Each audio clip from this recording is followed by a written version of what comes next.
자, 오늘 말씀은 누가복음 5장입니다. 누가복음 5장 5절부터 11절입니다. 누가복음 5장 5절부터 11절. 자, 다 같이 한 목소리로 봉독하도록 합니다. 시몬이 대답하여 이르되 선생님, 우리들이 밤이 새도록 수고하였으되 잡은 것이 없지만은 말씀에 의지하여 내가 그물을 내리리이다 하고, 그렇게 하니 고기를 잡은 것이 심히 많아 그물이 찢어지는지라. 이에 다른 배에 있는 동무들에게 손짓하여 와서 도와달라 하니 그들이 와서 두 배 채움에 잠기게 되었더라. 시몬 베드로가 이를 보고 예수의 무릎 아래에 엎드려 이르되 주여, 나를 떠나소서, 나는 죄인으로소이다 하니, 이는 자기 및 자기와 함께 있는 모든 사람이 고기 잡힌 것으로 말미암아 놀라고 세베대의 아들로서 시몬의 동업자인 야고보와 요한도 놀랐음이라.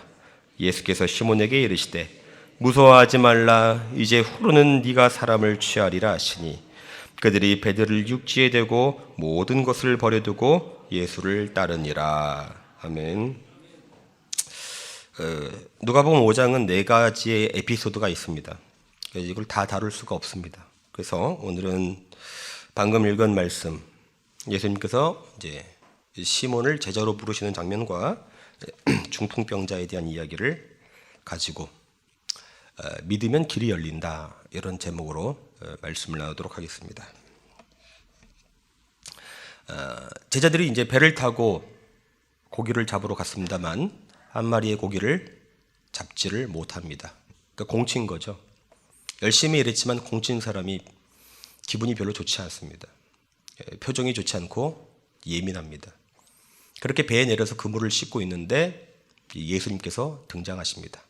예수님께서 등장하셔서 해변가에 정박해 있는 여러 배들 중에 시몬의 배를 택하셔서 잠깐만 나에게 배를 빌려줘라 하시고 배에 올라타십니다.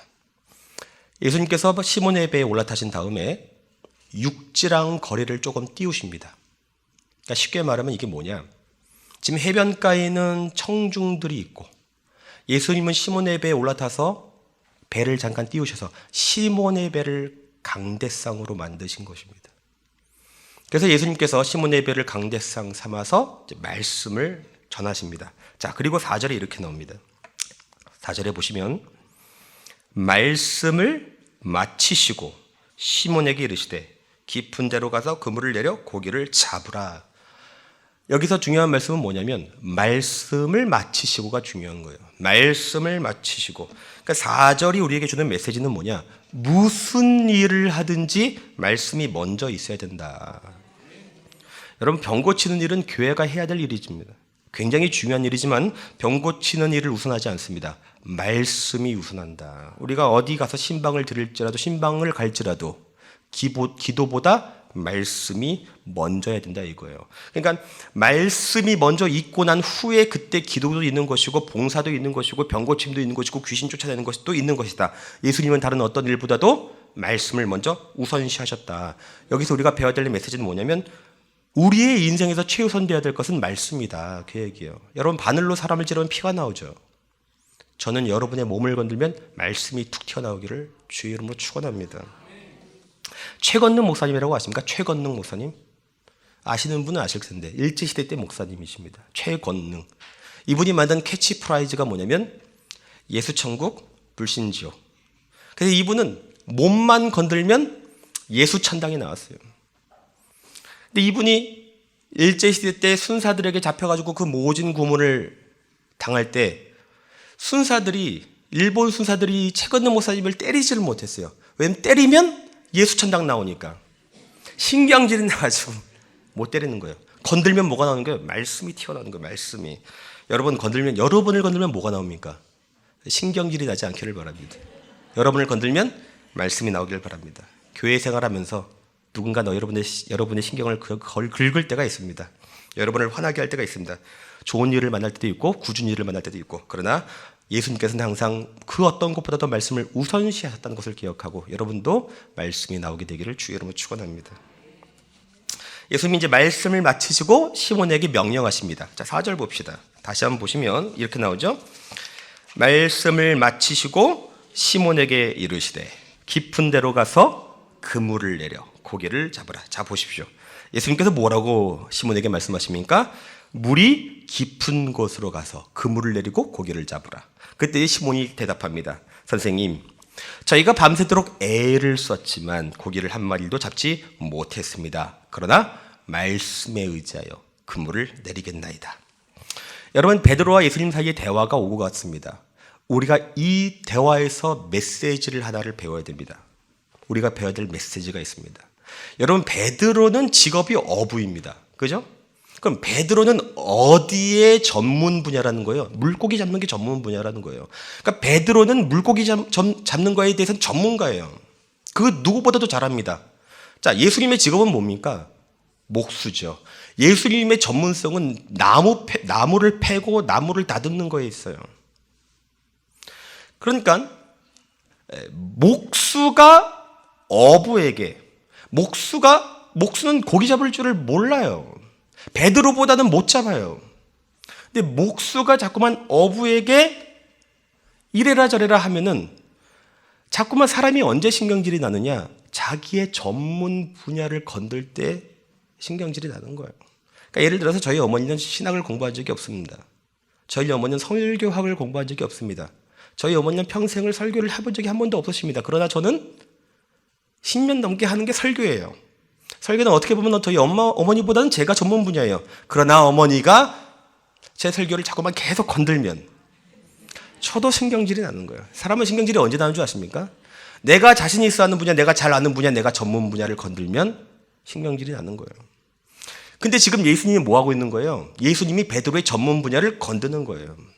목수가 어부에게 물고기를 이래저래 이렇게 잡아라 저렇게 잡아라 지금 건들고 있는 거예요. 그런데 놀라운 일이 벌어지죠.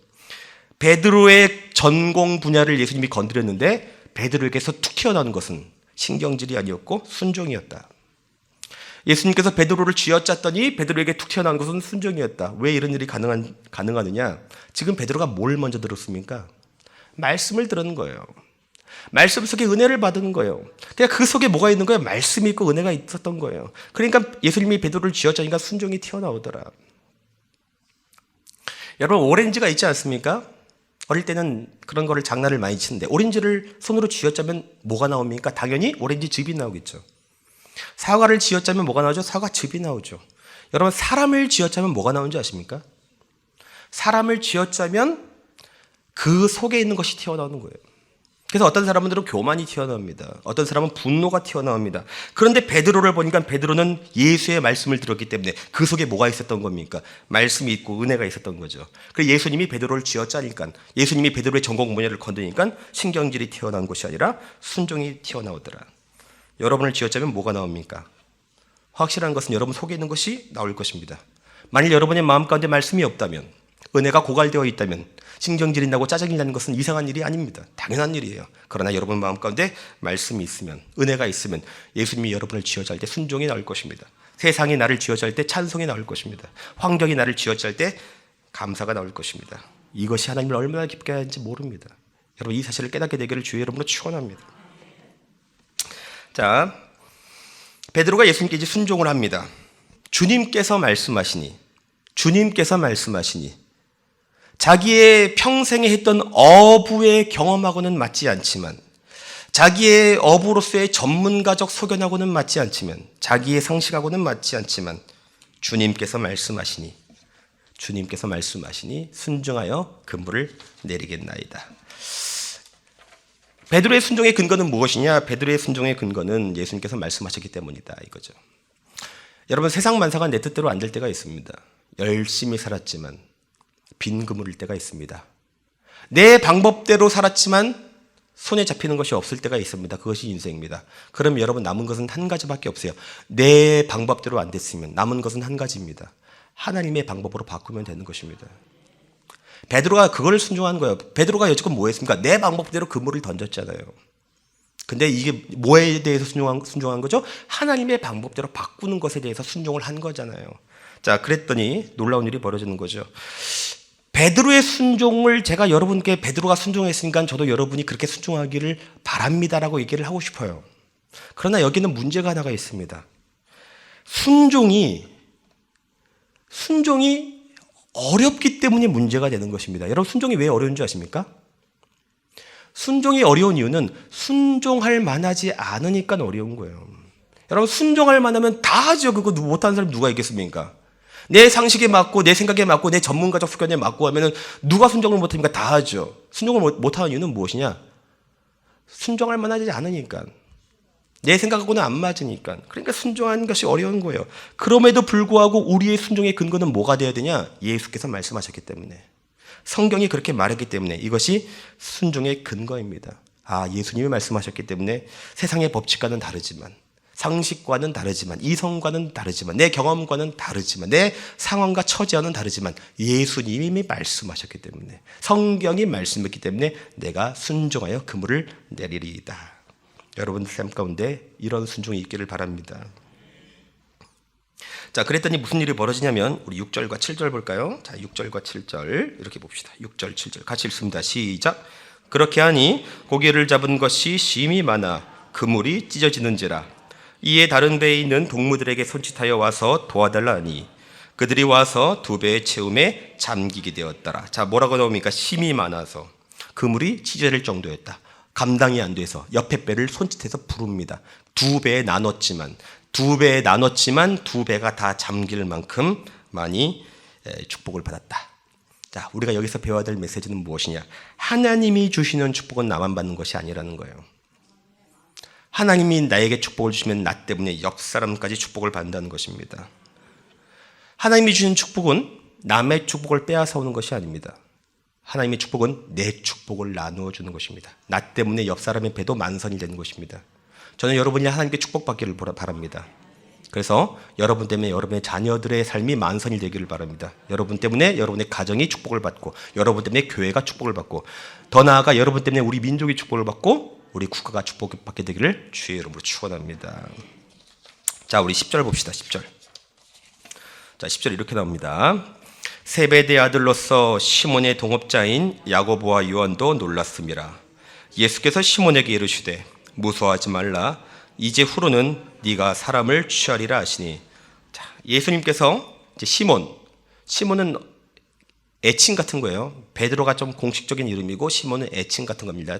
개인적 친밀을 가면서 부를 때 시몬이라고 부르십니다. 자, 시몬을 예수님께서 이제 제자로 택하십니다. 예수님께서 제자를 택하실 때 누구를 택하셨느냐? 어부를 택했다는 거죠. 어부를 택하셨더라. 배우지 못한 어부를 택하셨더라.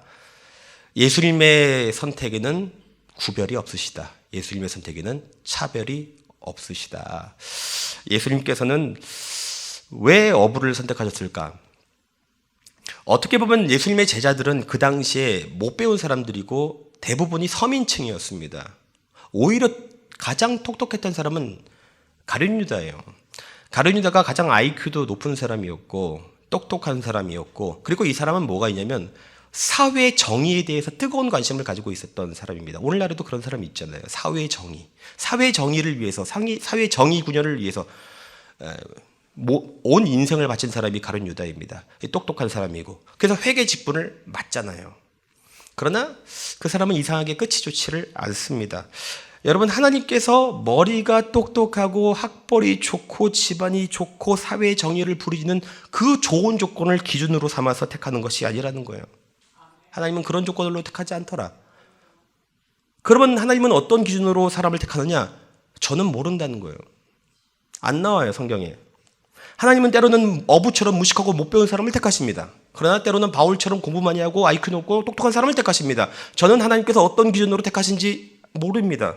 그러나 확실한 것은 이거예요. 하나님이 누구를 택하셨다면 하나님께서 그 사람을 택하신 이유는, 그 이유는 무엇이냐? 사람 낚는 어부가 되게 하시려고 택하는 것이다. 성경에도 나오지 않습니까? 예수께서 시몬에게 이르시되 무서워하지 말라. 이제 후로는 네가 사람을 취하리라. 예수님의 부르심은 분명합니다. 물론 듣는 사람에 따라서 어떤 사람은 확실하게 듣고 어떤 사람들은 불확실하게 듣지만 예수님의 부름의 목적은 분명합니다. 그 부름의 목적은 무엇이냐? 택하심의 목적은 무엇이냐? 구원하시는 목적은 무엇이냐? 사람 낚는 어부가 되려고. 어떤 사람은 주님께서 주부로 부르십니다. 주부는 가정을 돌보는 것이 중요한 일입니다. 아기를 키우는 것은 중요합니다. 그러나 그 주부의 자리에서 하나님의 예수님의 궁극적인 관심과 목적은 무엇이냐? 그 주부의 자리에서조차 사람 낳는 어부가 되게 하는 것이 주님의 궁극적인 여러분을 향한 관심이다. 하나님의 가장 큰 관심은 죄인 구원입니다. 타락한 영혼 구원하는 것입니다. 잃어버린 영혼 찾는 것입니다. 이 영혼에 대한 관심은, 주님의 관심은 보통 관심이 아니에요. 뜨거운 관심이에요. 성경에 나와 있는 모든 것이 바로 이 일 때문에 이루어진 것입니다. 하나님께서 이 세상에 독생자 예수 그리스도를 보내시고 그를 십자가에 매단 이유는 무엇이냐? 영혼에 대한 관심 때문에 매다신 거예요. 예수님께서 이 땅에 오셔서 천국 복음을 가르치시고 말씀을 가르치시고 병 고치시고 귀신을 쫓아내는 그 모든 일은 왜 그렇게 하셨는가? 영혼에 대한 구원, 영혼에 대한 관심 때문이에요. 탕자의 이야기는 무엇입니까? 탕자가 아버지에게 그렇게 큰 죄를 짓고 갔지만 아버지는 내 새끼의 그 죄가 얼마나 큰가는 놔두고 오매불망 밤마다 문을 열어놓고 자녀가 돌아오기를 바라는 아버지의 심정을 말해주는 것 아니겠습니까? 요한복음 21장에서 예수님께서 베드로에게 말씀하시죠. 네가 나를 사랑하느냐? 네가 나를 사랑하느냐? 네가 나를 사랑하느냐? 그러면서 당부하신 말씀이 뭐죠? 내 양을 먹이라. 내 양을 먹이라. 주님의 관심은 무엇입니까? 영혼에 대한 관심이 주님의 관심입니다. 예수님은 우리가 주부의 자리에서, 직장의 자리에서, 회사원의 자리에서, 사업장의 자리에서, 어떤 사람은 몸이 아파서 중환자실에 누워있는 경우도 있어요. 그러면 그 중환자실의 자리에서 사람 낚는 어부가 되기를 원하신다. 섬에 사시는 어떤 목사님께서, 제가 이걸 읽어드릴게요. 섬에 사시는 어떤 목사님께서 밤에 잠을 자다가 깼는데 밤새도록 사람 살려주세요, 사람 살리라는 비명소리가 들렸다고 하셨습니다. 근데 이분이 열병이 나서 몸이 아파 환상을 보는 줄 알고 그냥 지나쳤는데 그날 아침이 되어 보니까 그 섬에 배가 파손돼서 시체들이 그 섬에 널브러져 있었습니다. 사실 간밤에 사람 살리라는 비명소리가 들렸지만 빗소리와 천둥소리에 묻혀서 그 소리를 잘 못 들었다가 다음날 아침에 너무 비참한 시체를 본 것이었습니다. 그 후에 이분이 예수를 믿고 복음을 깨닫고 난 다음에 서울에 올라왔는데 사람들이 자기한테 무슨 얘기를 하면 그게 어떻게 들리느냐? 사람 살려주세요, 사람 살려주세요, 이렇게 들렸다고 하셨습니다. 사람들이 자기한테 자기 자랑을 하고 집 샀다는 얘기를 하면 그 소리가 자기는 사람 살려주세요라는 소리로 들려지더랍니다. 그래서 그 사람한테 복음을 주지 않으면 견딜 수 없는 심정이 되었다고 고백하셨습니다. 그래서 그분은 평생 그렇게 전도를 하시다가 천국 가셨다고 하셨습니다. 여러분, 우리도 그 소리 들리면 얼마나 좋겠습니까? 여러분, 하영조 목사님 있잖아요. 그분이 축산대학 나오셨습니다. 그리고 나중에 예수를 믿습니다. 축산, 그러니까 가축 키우는 게 전문이신 분이죠. 근데 그분이 나중에 예수를 믿고 이렇게 얘기하셨습니다. 소똥 만지는 것보다 사람 똥 만지는 것이 중요하다는 것을 깨달았다. 사람 낚는 어부가 되는 것이 중요하다는 것을 깨달았다. 여러분이 있는 그 자리가 어떤 자리인지 제가 알지 못하지만 여러분의 가정 가운데 여러분 사람 낚는 어부가 되기를 바랍니다. 여러분 자녀들이 예수를 믿지 않습니까?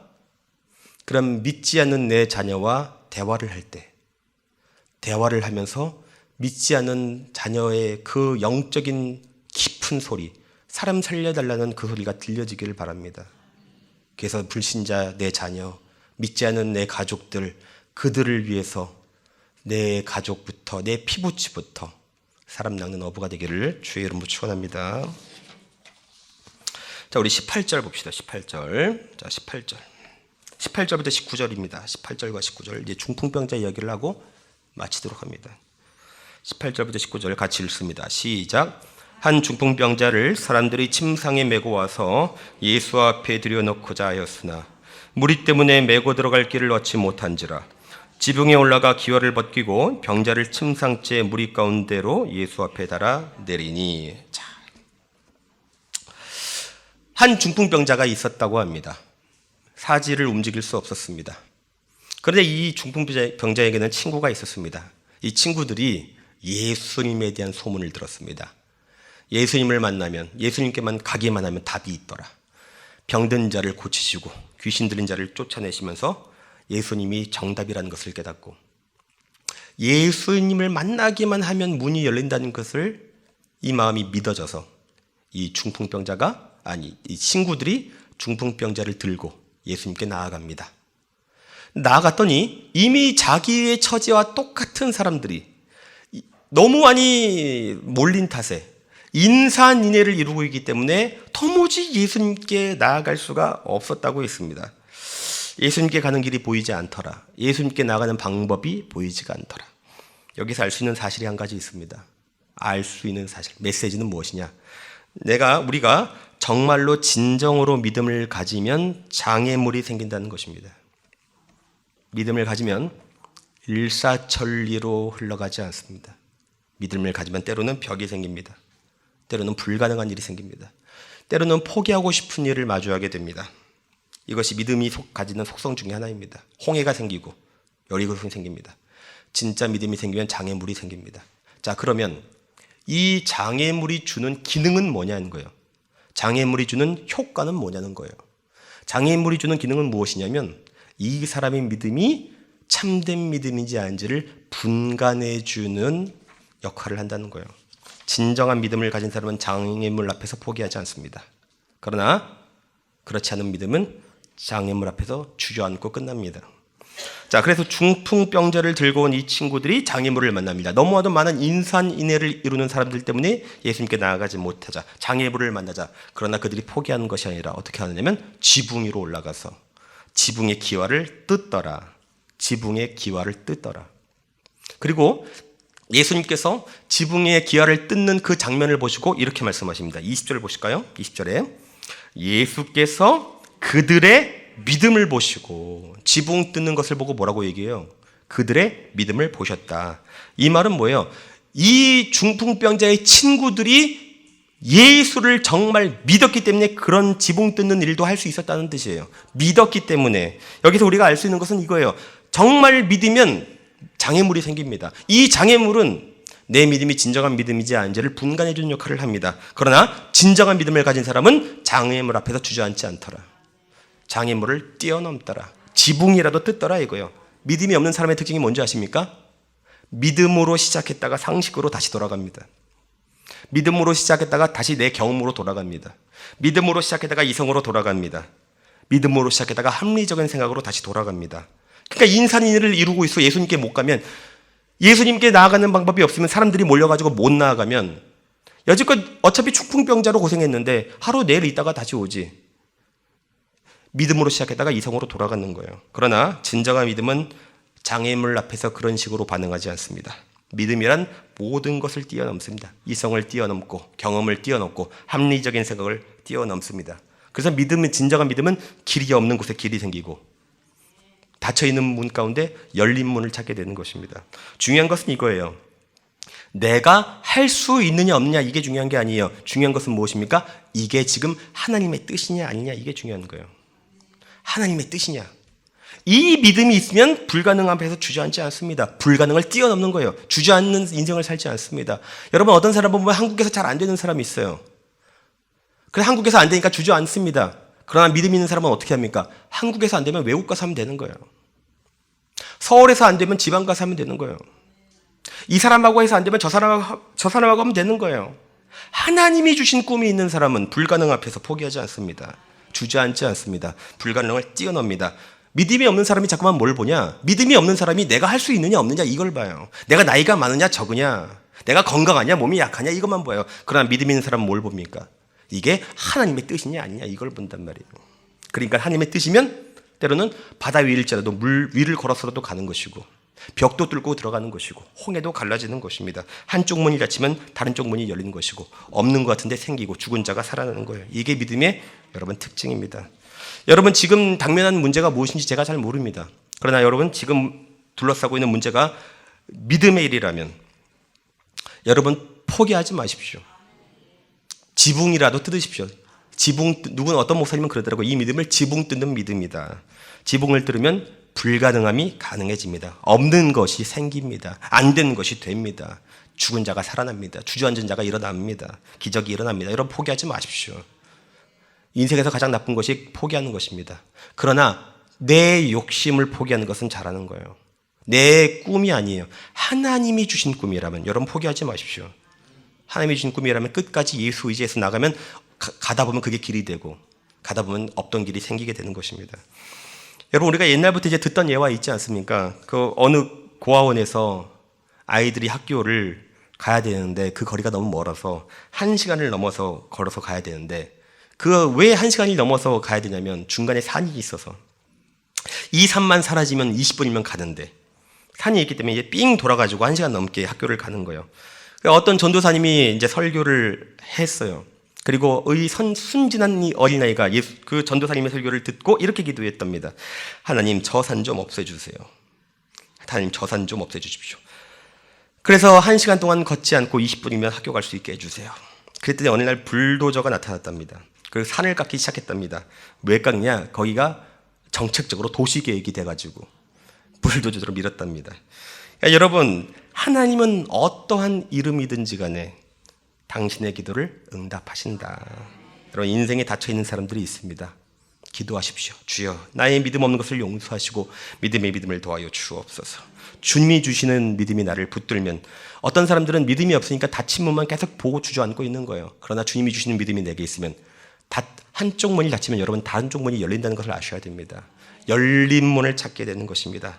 가다 보면 그게 길이 되는 것이고, 광야에 길이 없어도 광야를 걷다 보면 길이 생기는 것입니다. 여러분, 이게 믿음입니다. 오늘 하루도 믿음으로 승리하게 되기를 주의 이름으로 축원합니다.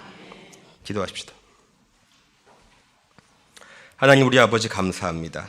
오늘도 이렇게 월요일 새벽을 깨우시고 말씀으로 영의 꼴을 먹여주시니 감사합니다. 그렇습니다, 주님. 우리가 이 시간 오늘 이 말씀을 거울 삼아 내 마음을 보기를 원합니다. 정말 주님, 우리의 마음 가운데 믿음이 있습니까? 주님, 우리의 믿음의 연약함을 불쌍히 여기시고 믿음의 믿음을 더하여 주셔서, 주님, 우리가 예수를 믿는다고 하지만 어떨 때는 믿음이 없어서 세상 방식대로 승리할 때가 참 많이 있습니다. 주님, 그러나 우리에게 믿음의 믿음을 더하사 항상 주님께서 기뻐하는 방법으로 승리하게 하여 주셔서 하나님의 영광을 가리는 자가 되지 않게 하시고 하나님께 영광 돌리는 자가 되게 하여 주옵소서. 감사함이 예수님의 이름으로 기도합니다.